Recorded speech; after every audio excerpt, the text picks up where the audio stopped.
Penn State 26, Minnesota 25. I'm Greg Pickel from BlueWhiteIllustrated.com at Huntington Bank Stadium. Penn State wins a wild, wacky affair here in Minneapolis to keep its college football playoff hopes alive. Look, I think there's plenty of people who think Penn State at 10-2, if it had lost tonight, would be a college football playoff team. I'm not one of them. I think that obviously you look around the country, Indiana lost today. They're going to be in that one-loss conversation now along with many other teams.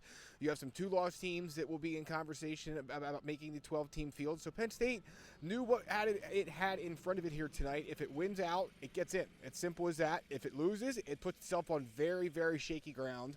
But that's not something Penn State has to worry about. The Nittany Lions ended this game on their terms. The final 5 minutes was pretty much picture perfect in terms of how you close out a football game. James Franklin speaking moments ago here at Huntington Bank Field saying that the fake punt call, Dominic Rulli's the center on the punt team. Penn State, of course, went for it on 4th and 1 in its own territory with about 4 minutes to go. Luke Reynolds rips off a 32-yard run into Minnesota territory. Penn State had called that play 6 times previously this year, James Franklin said following the game.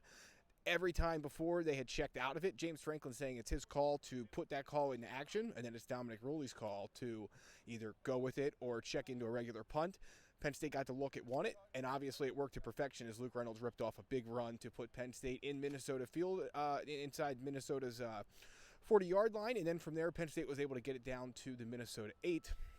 The 11, where ultimately on 4th and 1, Drew Aller hit Tyler Warren, who fell over to 3, and closed the game out for the Nittany Lions, a 26-25 victory. So, certainly wasn't clean. Penn State did have 2 turnovers, but as James Franklin noted, the 2 blocked, 1 extra point and 1 punt basically wiped those out.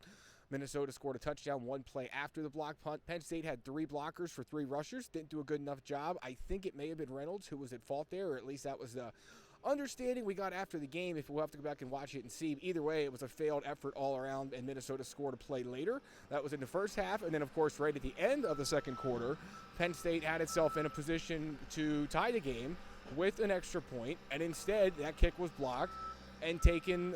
It was taken back for 2 points all the way to the other end zone. So not exactly the way Penn State drew it up without question. And in that situation, they were supposed to block down like they do on every other field goal. As James Franklin noted, that was not the right time to go away from something they've done every single game so far this year on the extra points. And, it didn't cost them. They come away with a 1-point win, gave Minnesota basically 9 on special teams. And sometimes you'd rather be lucky than good. I think that was probably Penn State tonight. It struggled to get the run game going. The defense did answer the bell for the most part.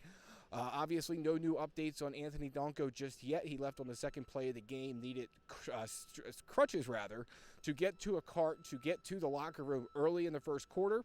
He was back on the sideline in street clothes and crutches for the remainder of this game. Alonzo Ford, the defensive tackle, also was hurt. He went to the sideline injury tent, went in at halftime, did come back out, but was in street clothes, so we'll learn more about those 2 guys hopefully on Monday. Tyrese Mills exited this game with an injury as well. So Penn State is definitely bruised, definitely beat up as it heads home for its regular season finale against Maryland. It will be Senior Day next Saturday, 3:30 p.m. on Big Ten Network, but it's survived an advanced time of the year. Penn State was able to do that here. Again, it was not pretty. We read all of your comments over at the BlueWhiteIllustrated.com Lions Den message board. We know you're frustrated. You have lots of things to say, so do we. So make sure you check out Thomas Frank Carr and Sean Fitz here on the BWI YouTube channel or your favorite podcast feed for their post-game show and reactions as well. But for Penn State, a win's a win. As James Franklin likes to always say, it's cliche, but there's a lot of teams today who would like to be 10-1. Penn State, only the third program with 10 wins in 3 straight years, that would like to be victorious today, and we're not. So Penn State finds a way to win on the road.